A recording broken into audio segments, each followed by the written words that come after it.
I am sitting down with Shauna Smith, the CEO of Savory Fund. Yes. Shauna, welcome. Thank you, Sam. Thanks for having me. Absolutely. Shauna, Savory, I'm sure doesn't need too much of an introduction for a lot of folks who are watching your company, but tell us a little bit about what Savory's all about. You know, one thing that's wonderful is that we get to invest in restaurant brands and in hospitality brands. And so we are investors. We started as operators. In fact, I have worn every hat and hairnet under the restaurant roof. Good for you. And so as operators, we know that this is very much so a need. And so we invest in brands that are proven, brands that are usually between 4, 6, even 15 units. They are proven brands who have a great story, a great following, a great product, great founders, and who are ready to scale and bring their brand to the world. And, you know, technically you guys are private equity, and I think a lot of private equity firms today, people might think negative of them, but your approach is so different than the typical private equity. Yes. Why is that? Well, that's because we've been operators. We've been on the other side of it, and we understand it's not as easy as just waving a magic wand and saying, go get results, go produce, get out there and deliver to us what we wanted this investment to do for us. And so as operators, we actually get in and work with our brands, with our brand teams, and provide essentially a playbook where it's like, okay, we know how to achieve whatever it is that we are expecting from any particular brand. And we have a team of specialists. We have 65 specialists essentially back at home who work with our brand teams, and we love that work. We do it every single day, and we are talking to our teams every single day and creating value. I mean, it isn't as easy as it looks to just say, go create value, turn my $1 into 3 and good luck. For us, we want to be part of that. And so we have specific drivers. We focus on growth, sales growth. We focus on efficiency, meaning profitability. And then we focus on new units. And that's how we create value with our brands. Yeah. 11 brands now, is that 11 right? brands, yeah. 11 brands. There's obviously also a lot of, when you are at scale like that, there's a lot of benefits of that. Tell me how you as the CEO of these organizations, specifically on the operations side, try to tap into that scale to benefit all your brands. Well, I think the first part of scale is learning. Yep. We get the perspective of seeing all of our brands, what's working, what's not working. And just to think about, you know, like 2024, challenging year for many of us. So we were testing things in every different brand. And in one brand, we would see like this thing that we're testing in growing sales is working. How do we overlay that same idea in some of our other brands? And they're also unique. So it doesn't always translate perfectly, but there's a version of it that does translate. So that's the first thing at scale, of course. And then I would say a big part of Savory is the buying power of Savory and being able to bring services or vendors or equipment and different things to maybe a smaller brand that would not actually have access to that at that stage in their growth. Yeah. And so starting at that point for them and preparing them instead of, you know, at 6 units, only doing what they can afford, actually doing what they should be doing when they get to that 20, 40 unit stage and doing it early on. And so instilling all of those practices early on. Sure. To that point, I mean, right now is a pretty tough time in the industry. Obviously, economy is rocky. Consumers are pulling back on their spend. Yeah. What are the challenges that your brands in the portfolio are facing in their stores right now? Well, I think 2024 was really challenging for a lot of our brands, and meaning we still had successes. There were still things, but gosh, did we fight for it. I mean, it was like a battle. And what I've realized is that sometimes certainty is the enemy of unity. And so for us, that uncertainty really helped galvanize us as a team and work together as Savory brands. So there was a lot of galvanizing that happened among the different brands. And what I would say right now, I mean, when I think about going into this year, what are we feeling? We're feeling a lot more positive. I mean, we're feeling a little better about it, but there's still challenges. And I think, name a topic, I'll give you 10 challenges. I mean, that is the nature of what we do. But right now, chicken is starting to rear its head. Gosh, it's a problem. We just got over the egg crisis, not over, but dealing with the egg crisis. Now we're in the chicken crisis, and we're heading into, hi babe. We're heading into beef. We're going into summer. Beef is about to rear its head. So all of that that's the stuff you almost have to take it on the chin. Yeah. That's how we're dealing with that one. Trying to think of other challenges. Traffic. Yeah. I mean, we're fighting for traffic. How do we get lapsed customers in? How are we going to talk to those new customers and get new guests to try us? There's so much competition out there, which is great for us as consumers too. Right. But when I think about how are we overcoming the challenge of traffic, one good driver for us of traffic has been loyalty. And we have a great loyalty platform. We've got Thanks, we've got Incentivio. They've been great partners. And so helping us drive that traffic. Yeah. And the way I see, honestly, challenges is job security. Yeah. We continue to fight another day, and we have a very resilient industry. Luckily, everyone still has to eat 3 meals a day. Yeah.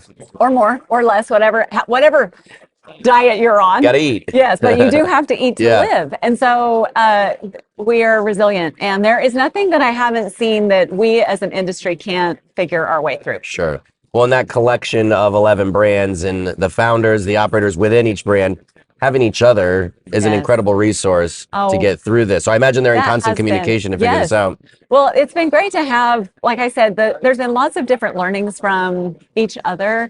And then not only just learnings, but also sharing. So Rob Ertman with Mo Bettas, they've coined this phrase, peak the peak. And really all that is we know that customers want to come in for dinner between 5 and 7. How do we get more throughput, or how do we help them get have more attachment during those hours, or how do we get more out of the 5 to 7 hours? Because we technically, I mean, you can't get more through the funnel. So how do we get more? And so he coined it peak the peak. Well, he has taken that practice and he has shared it with all of our other brands. And so essentially all of our brands are doing a version of peak the peak. It's all very different. They've translated it into what works for them. Yeah. But to say, how do we, like for Hash, how do we turn tables faster? How do we get drinks on tables faster? So those are just the little things that we're focusing on. Yeah, that's really clever. It's great that everybody has that, because I think a lot of operators, founders, especially of emerging brands, often feel very isolated, very kind of in their little bubble because they're running their stores all the time, right? You know what? Yeah. Yes, it is very isolating, and you are very alone. It's kind of like you're the only one in there. You feel that, and so it's nice to have friends in the business. Yeah. And you guys do a good job of being a good resource. And I think that's the one thing we've tried to always we know that it's not just about us. We want to be friends with everyone, and it's not about competition. It's about all of us doing well together as a whole. Let's talk about growth, because you mentioned you guys are really focused on scaling each individual concept within the portfolio. Yeah. But what does that look like now? I mean, obviously growth was really tough in the pandemic. Yes. You had building materials were hard to come across, and obviously there was so much uncertainty around all of that. Yeah. But now there's so much competition, and obviously as there's a retrenchment in consumer spend, there's an uncertainty. Can we sign that letter of intent? So how do you approach growth right now? What does that look like? Well, we've always been opportunistic. We started this whole thing with one restaurant in 2008, and we know now that 2008 probably should have technically been like the worst time to start a business. Yeah. But it actually served us well, and it ended up being great because we were opening businesses when no one else was.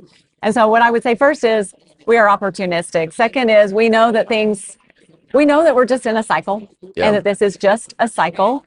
And so we want to remain optimistic, opportunistic, and continue on the trajectory. Now, what I will tell you as far as growth is where we used to say we need 4,000 square feet, we need it to look like this, it needs to be exactly these metrics and everything. We're now saying it can be 3,000 square feet. Let's talk about a 3,000 square feet version of VIA. And what does that look like? And so I think we're learning the flexibility. I mean, we're staying in a fairway, but we're trying to be flexible because sometimes you're going out like right now, there's, I'm sure, 5 or 10 major brands that are looking for a 4,000 square foot box and an exact perfect metric building and neighborhood. And so you're competing with all of those people. And so that's why we had to be a little flexible on that, because maybe we weren't going to beat out the major competition. But at the end of the day, we're still opening restaurants. We're still finding great real estate. Construction costs are coming back in line. not without a fight. Yeah. But I mean, meaning you have to work at it constantly. I'm making it sound easier than it is, but in this industry, every single day is a battle, and we wake up and it's like, what are we doing today to keep winning, right? To try to keep winning. Right. Well, and to the point of, the real estate that you're looking at, if I think of the concepts in the Savory portfolio, most of them are very heavy on the experience. Yes. That it's good to be in the restaurant.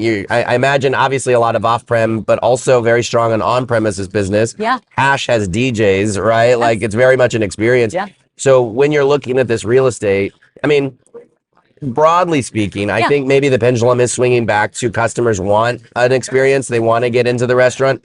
Do you see that as the case, and how are you leaning into that in your growth? Well, I'll be honest, we have brands. The nice thing is we have multiple brands, and we're able to look at all of this. Yeah. So I would say on our more QSR and fast casual brands, we are seeing more takeout, more online ordering, and more third party, and dine in either flat to shrinking. Interesting. So it's kind of switching. But then we have Hash, we have Butcher, we have Via, where we have more people. We can't turn over those tables fast enough on weekends. And brunch, you can imagine, is just crazy. So our whole focus is how do we turn tables faster, because we want to serve as many people as we can. Yeah. So we're seeing more people return to the restaurants for a dine-in experience. So it really is, I mean, to your point, it's the brands who are providing that experience where people do want to come and sit and enjoy and be served and have that overall experience. So yeah, we are seeing a shift in some, and a shift away and a shift back. Yeah. It's hard to get a handle on consumer behavior. I mean, what is your impression of what consumers broadly, but specifically Savory brand customers, are looking for out of your concepts? Oh, well, I would say multiple things. So the first thing is from the feedback, meaning I would say the positive feedback, you can sense that customers are tired of that residual decline in service or decline in consistency and accuracy. And so they're looking for that. They're looking for value in that way. Like if I were to assign a theme to this last year and maybe this year even, it's value, but not necessarily in the dollar amount, more in their time and what they're getting. So that accuracy, the consistency, really delivering on that. I think they're looking for that. I definitely think they're looking for the experience. And then they're looking for us to stay on the trends that are, out there. Health, a lot of health trends going on right now. Yeah. That's happening. They're like in R&R right now, not necessarily a healthy brand. It's a barbecue brand, high protein maybe, but they're using tallow. And so many people are responding to the tallow. I didn't know that was a thing. Yeah, me neither. But it's a thing. Yeah. So I'm learning too. Yeah. Anyway, and then, they respond to bowls and other healthy type options. So it's really interesting because, I remember, Swig was one of your early investments. Yes. Swig, I mean, dirty soda is everywhere here. Everywhere. Talk about a trend. All of the beverage brands have dirty soda. Icy even has a dirty icy. Yeah. I mean, you could have never seen that coming, right? No. What's crazy is we were telling someone the other day how dirty came to be. And it was literally the concept had opened, and it was someone in the drive-thru that was like, make my drink dirty. And they were like, hold up, what did you just say? And that's how it started, was a customer actually said. So thank you to whoever I was going to say, did you find that customer? Oh my gosh. No, never have found them. But yeah, that's how it all came to be. And so, you don't see those things coming. Right. And it's just, these are the moments of serendipity that are just it's so cool to be a part of it, and you never could calculate that it would happen. Well, it's interesting because you guys were ahead of the beverage thing with Swig. I mean, Mo Betta is in the, Asian, specifically Hawaiian space. Yes. That's taking off. You off. guys were kind of ahead of the curve on that one. Oh, you thank you. You have your eye on what's coming down the pike, I think. So as you look at this, what do you think is around the corner now, just as far as trends? Oh, boy.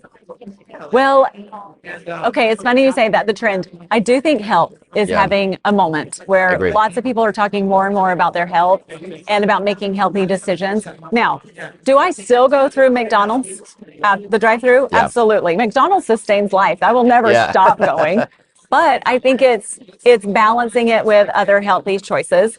Trend wise, some things that we've rolled out on a menu. This is not necessarily a brand, but whenever we've rolled out bowls recently, that seems to be something customers are responding to. And I don't know what it is about the bowl. Maybe it's the health piece. Maybe it's that it's all in one, a one pot meal type thing. Not sure what it is. I need to study it. But and then as I think of trends, I mean, beverages. Yeah. Beverages, I've never, like even walking around this conference, I've never seen so many delicious, amazing beverage options. We were talking about before this, the amazing non-alcoholic beverage options that they have now, where it's like you have so much more to enjoy than ever before. It's not just about the Coke and Pepsi. There's all brands. They're doing all sorts of fun things. And so I do think beverage is having a moment. Listen, I know with us, we invested into Swig and the dirty soda. And I'm so excited because there were many people who were like, why would you ever invest in that?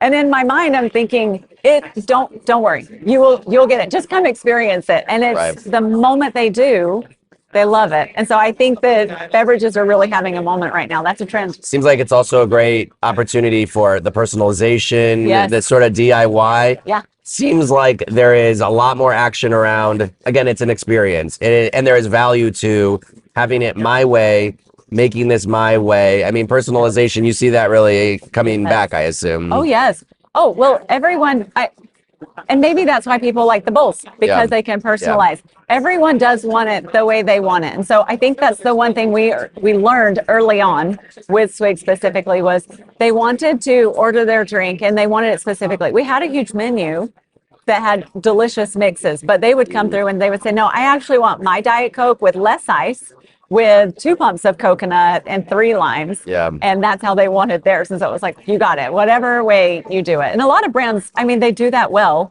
And I think that if you can get to that place of personalizing, that's a great thing.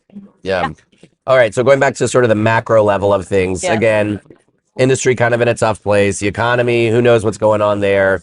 Uncertainty kind of seems to be the theme of the year.